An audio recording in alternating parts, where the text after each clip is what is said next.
Jokota me ready. Team Triple Works ready. Ricky C ready. Denise Charity she ready. Hey. Don't you take my vibes away. Don't you break my. Part 2. Sorry, I had just gotten a phone call. Yeah, so I'm trying to make sure I remember where I left off at. I had to show the guy, I think this is where I left off, right? I showed the guy my paperwork. Without the second one, I wouldn't have been able to travel, right? And then when I went to my second location, I only had to show the travel authorization. And then, so if you have to travel and transfer, they might just ask you just for your travel authorization. Everywhere is different. They might ask you for both again. And then, because I boarded the plane to come here, and when I got to Jamaica, because of my lupus, I can't walk far. I got in a wheelchair, and I'm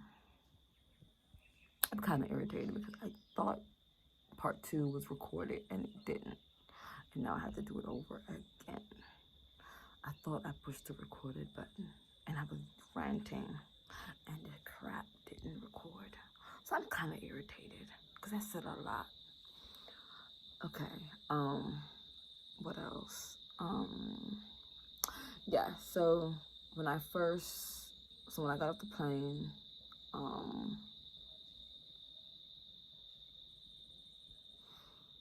the military guy, he pointed at the sanitizer for me to put my hand underneath the sanitizer for me to sanitize my hands.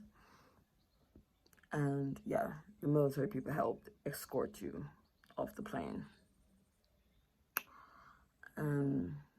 Oh, the day that I traveled, oh my gosh, it was empty. There was hardly nobody traveling. It was so empty. Then the second process, you go up the corridor, the airline people, not the airline people, the airport people, they show you where to go and stuff like that. And they have to show you paperwork with immigration, while your address, you give them your emergency contact, all that process foolishness. Then you have to sanitize again. They spray your hand with sanitizer, and stuff like that. Spray your hand, sanitize. But in these videos, they keep saying you constantly have to sanitize your hand. I didn't go through all that. I only sanitize tres. Only sanitize tres. Then I went down another corridor again, and the military guy met up with me again. And he sanitized me again, and he showed me where to go. It's either if you already did the test, you go that way, and if you didn't do the test, they point you where to go if you didn't do the test. And then I met with the Ministry of Health people. That's between me and them. I can't tell you that process. I met with them. I did that process, and it was empty basically when I went. There was hardly much people that traveled. It's just when you're standing in the line. Social distancing, it was kind of social distancing. I'm not gonna lie to you. It wasn't big of social distancing, maybe because there wasn't a lot of people, but social distancing wasn't really all that big of social distancing. I guess because there wasn't much people, so people was kind of social distancing because there wasn't that much people. I don't know if it was more people, if they would have been social distancing, but because it wasn't that much, people was social distancing in the line when I went. So I don't know if it was more people, would they have been social distancing? I don't know. I'm not gonna say yes or no. But when I went, we were social distancing. So I'm gonna be honest. But the airport was empty. But when I went to pick up my luggage, there was a whole lot of luggages. I don't know if more people was coming, but it was empty. The airport was empty. I don't know, because people were somewhere else taking a test. I don't know, but maybe because people was doing their process, their luggages was just, everybody's luggage was sitting there waiting on them. I mean, everybody's luggage was sitting there waiting.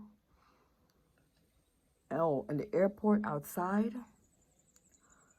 you can't really, much people can't really be out there. So your ride have to already come and wait for you. They can't do that no more. Like outside the airport was like a ghost town. There's not much people out there. And that's it. That's my process in coming to Jamaica. That's it. Oh, and yeah, they allow you to go to like this grocery store if you have to go before you go to your destination. Like, and that's it. But one thing I have to do is I do have to say,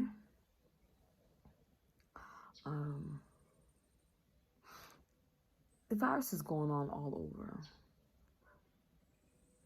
Constantly telling people, oh, be careful, the virus is, this amount of virus people, this is the amount of things spreading, this amount of things spreading, this amount of people dying.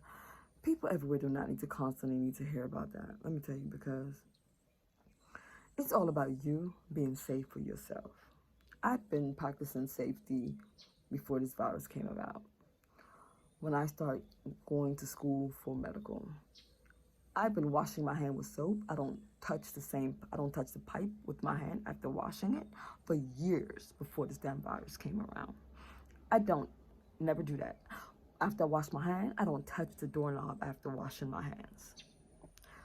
So I've been practicing all this before this damn virus. So if everybody was doing clean safety and safety before the virus, probably some people probably weren't practicing clean safety before. Who knows? It's all about your life, how much you put in your life at risk and how much you're practicing safety for yourself, is what I say. In America, as soon as I get in the Uber, I ask them, do they have sanitizer, or I have my own sanitizer. Because some Uber drivers, they do offer sanitizers. In Jamaica here, I bought Lysol. I spray the bed that I stay on when I rent or wherever I stay at, wherever I go. Every time I travel, I always buy Lysol to spray where I sleep on. I never just sleep on a plain bed. Whenever I travel, even in America, when I travel within the United States at hotels or whatever, I always buy Lysol and spray down the beds that I sleep on. I never just go stay at a hotel and just sleep on their beds like that. I've never done it. That's just me. But they said never say never.